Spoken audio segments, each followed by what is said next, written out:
We live in the digital age where everything is connected. It is much easier now to use technology to convert from an idea to a concept and to a product. This transformation that took place changed everything, including the way we live, how we work, interact, communicate, that is, now by tapping on pieces of glass apparently,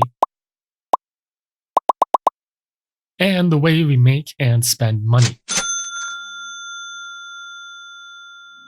Inevitably, this also affects when and how we invest. Buying many investments today has become as easy as the click of a button. With today's technology, it is so much easier to start investing than it was before. That makes today or this year one of the best times to start investing. Well, actually, the best time to start investing is yesterday.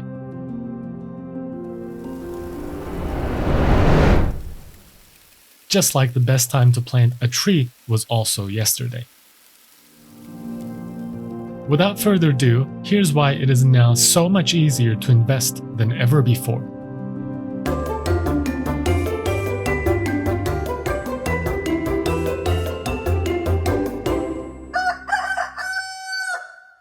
Hi there, this is the Rooster, and today we're looking at a couple of reasons why right now is the best time to start investing if you haven't already.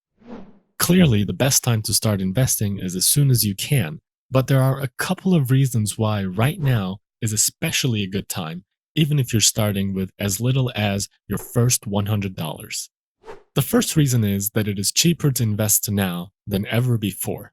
When you look at doing something, the first order of business is to evaluate how much it costs you upfront. You may be aware that it is much cheaper to invest now than it was in the past. Over the last year, many investment firms have announced or increased their offerings for free trades. And this includes things like certain numbers of free trades, like 100 free trades every year. Buying and selling fractional shares, where you don't need to buy the whole pie if you can't afford it, but instead you can just buy a slice of it. Many types of funds with no minimum investment thresholds, as well as new or established ETFs with reduced annual fees or commissions. Well, did you know that it just got even better? Starting October 2019, some of the most established investing firms and brokerages in the US have announced that their platforms will now allow commission-free trades of ETFs and stocks. This is huge news because it represents a big trend in the investment industry that is now undergoing some drastic changes. It is true that in the recent years, small and brand new investors have been able to start investing with easier and cheaper methods, but having big and established brokerage firms follow suit is an important change. And it is also great news for a lot of people, especially those who are just starting to invest with perhaps as little as $100. The reason for that is because typically, it used to take somewhere between $5 and $15 to enter and exit a position. And that depends on what brokerage firm you used. That means you had to pay on average about $10 in order to buy and sell one or more shares of a given stock. This is important because that fee is regardless of how many shares you buy of a certain stock.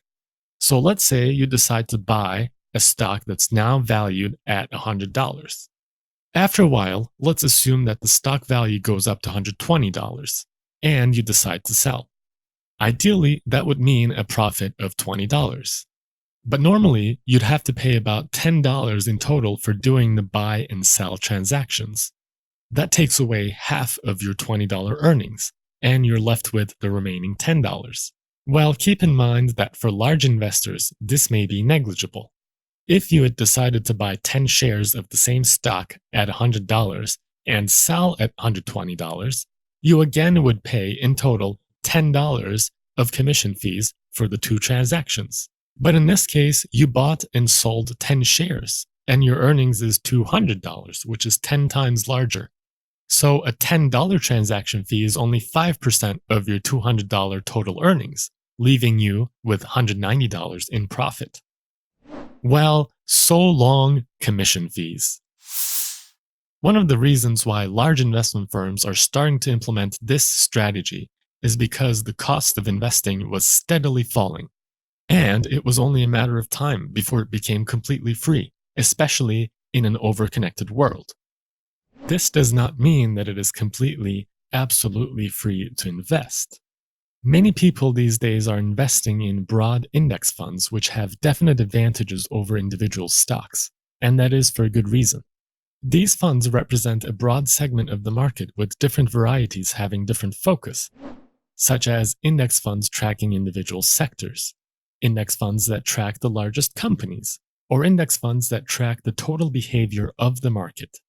Research shows time and time again that in the long run, for many, many years of investing, broad index funds, and especially those tracking the S&P 500, can significantly outperform many actively managed funds.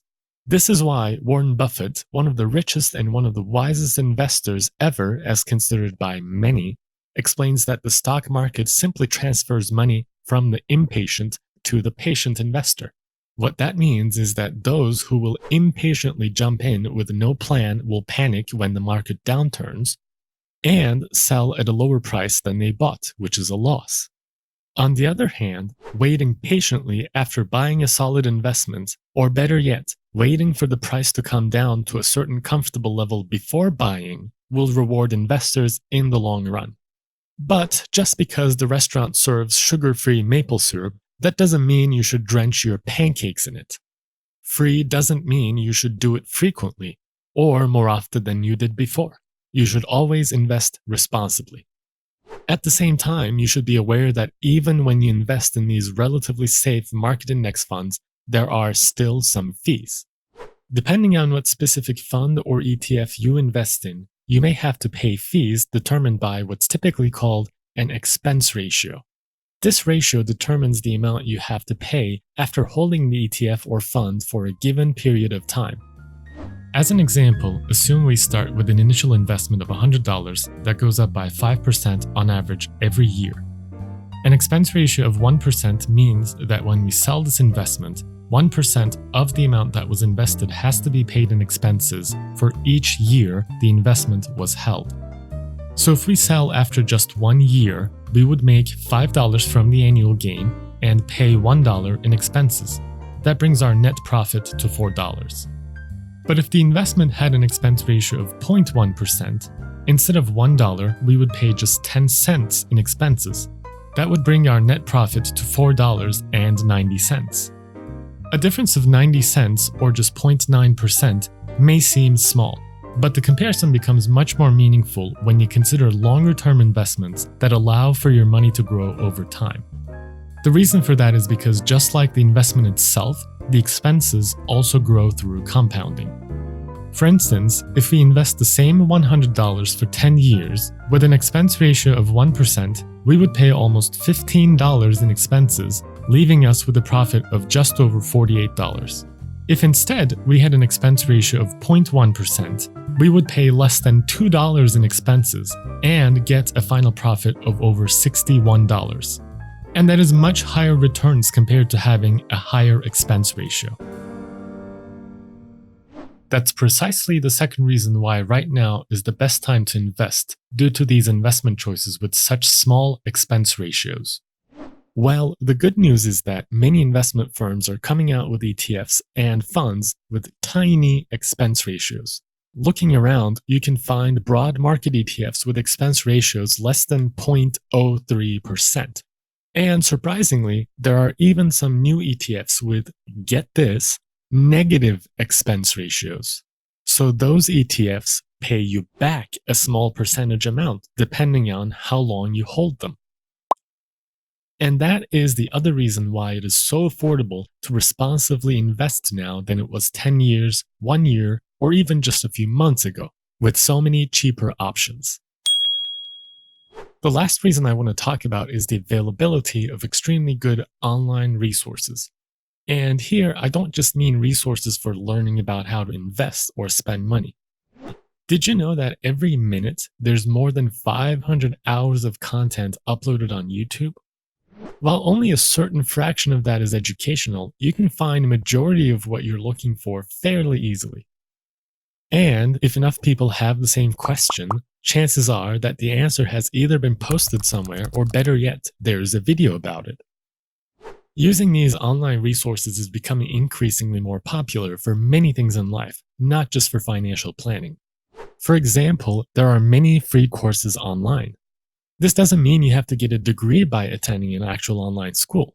While that may be a good idea for your personal goals, the vast majority of online information is available for free, just like this video. So, if you're trying to learn new skills for better job prospects or for becoming more valuable at your current job, there are tons of online content that is extremely affordable or completely free. So, investing the time to get better at what you do is much easier now. It really is a win-win for everyone. Back in the day, it may have been extremely difficult to learn a new programming task that makes things easier for certain things that you want to build for a project. It is possible that you had to physically go take new classes and had to even pay for them. But online resources are becoming so increasingly good that you can learn tons of professional and also personal skills without even moving an inch. And that's why established colleges are introducing more online learning options for current and future students in order to stay up to date with the modern necessities of a modern society. And together with that also comes the potential to make more money, invest more of it, and also spend more on things you like. Thank you for watching Rooster Wisdom. Please hit the like button if you've made it this far and enjoyed the video.